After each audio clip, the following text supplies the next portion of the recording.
Once again, Aidan Monahan of 911blogger.com. Well, as I'm sure any of the listeners who have listened to the entire interview with Aidan Monahan on CorbettReport.com are aware, it doesn't take much digging into the 9/11 Truth research community to understand that FOIA requests have had some remarkable successes in recent times, bringing out some very interesting information. And another example from a different set of researchers that recently came out was the example of an internal NIST memo that came out through a Freedom of Information request that showed that NIST is actually denying the public access to the data that they use for their computer model that supposedly shows how WTC-7 fell for 2 seconds at freefall gravitational acceleration due to simple office fires. Well, the data for the model that they used to come up with that result is not available to the public. It is not available to Freedom of Information requests. Why? Because that information is quote-unquote jeopardizing to public safety. Absolutely incredible. And more incredible information that came out recently due to Freedom of Information requests is a treasure trove of information, over 3 terabytes of data, videos of the WTC collapses that were used by NIST in the formulation of their report on the collapse of the Twin Towers and Building 7. Again, this is a treasure trove of information. Many of these videos have never been seen before, and they are only now being released bit by bit over the internet by the people who managed to garner these videos through a Freedom of Information request. This was the topic of the most recent episode of the New World Next Week, my weekly video series with James Evan Pilato of MediaMonarchy.com. New World Next Week, of course, is available at newworldnextweek.com. So let's take a listen to part of the recent episode where we discuss this treasure trove of new 9/11 videos. International Center for 9/11 Studies secures release of thousands of photos and videos from NIST. The International Center for 9/11 Studies has secured the release of hundreds of hours of video footage and tens of thousands of photographs used by the National Institute of Standards and Technology for its investigation of the collapse of the World Trade Center Twin Towers and Building 7. This material is being released to the Center under the Freedom of Information Act in response to a lawsuit the Center filed against NIST. Center filed a FOIA request with NIST on January 26, 2009, seeking production of, quote, all of the photographs and videos collected, reviewed, cited, or in any other way used by NIST during its investigation of the World Trade Center building collapses, end quote. Following several unsuccessful attempts to get NIST to even acknowledge receipt of the request, the Center was forced to file a lawsuit on May 28, 2009. Shortly after the lawsuit was filed, this request was finally assigned a reference number, and NIST began periodically releasing batches of responsive records.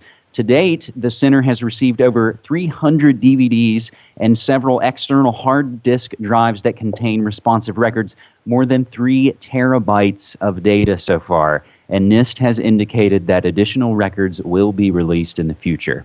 Now, this goes on, and this 9/11 blogger posting goes over just some of the first few videos that the Center has started to go through. So again, this is terabytes of information. So James, let's get your take on this story and how much information we're probably going to be able to find in this.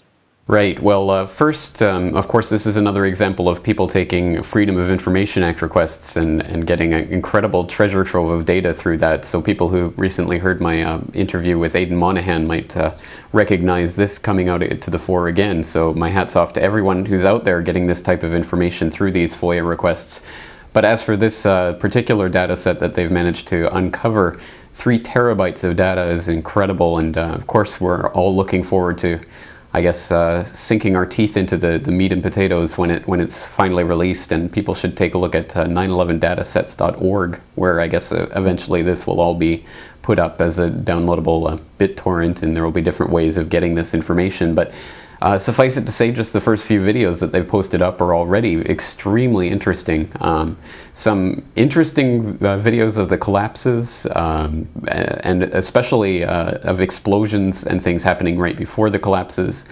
There's also some visual and some audio I guess, segments of interest.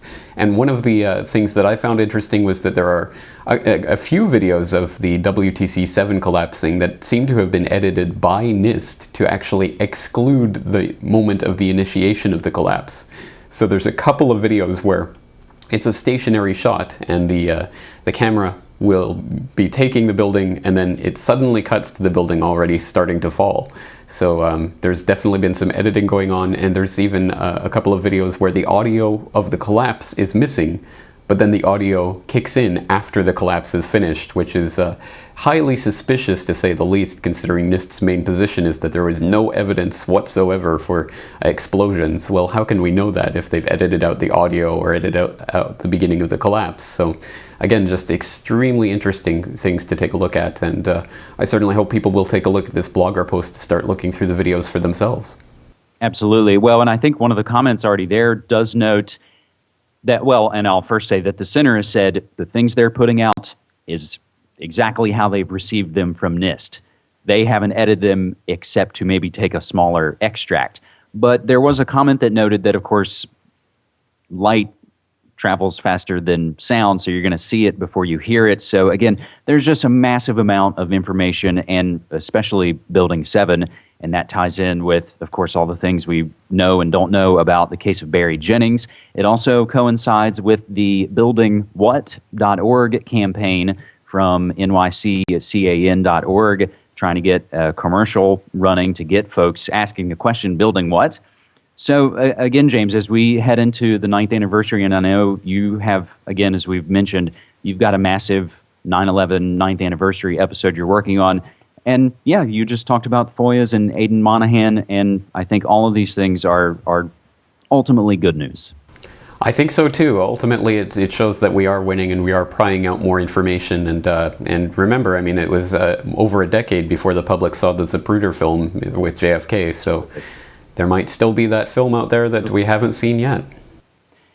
And of course, before we have to move to our second story, James, you and I would both note that we would also love to see, tens of thousands of videos and hundreds of documents and terabytes of data also concerning the drills and the insider trading in the P-Tech story, but perhaps we'll have to wait for that. A veritable landslide of information, so I certainly hope that people will stay tuned to 911datasets.org for more information on those videos as it becomes available, and I hope people will spend some time going through some of these videos to look for new anomalies and new evidence that has not yet been uncovered. And I'm sure one of the people who will be doing so is Richard Gage. And for anyone who has been living under a rock for the last 3 years, Richard Gage is a member of the American Institute of Architects and the founder of Architects and Engineers for 9/11 Truth, an organization of over 1,000 accredited engineers and architects that is calling for a new investigation into the collapse of the Twin Towers and Building 7, and which has uncovered a lot of evidence suggesting that the collapse of those buildings was in fact not gravitational-induced fire-related collapses, but was in fact explosive demolitions. And the AE 9/11 Truth group at ae911truth.org is, of course, well known for their work exposing the truth about the collapses of those buildings. But recently, they have been expanding their efforts in a number of ways in trying to pressure people in positions of power to get an independent subpoena-powered investigation going.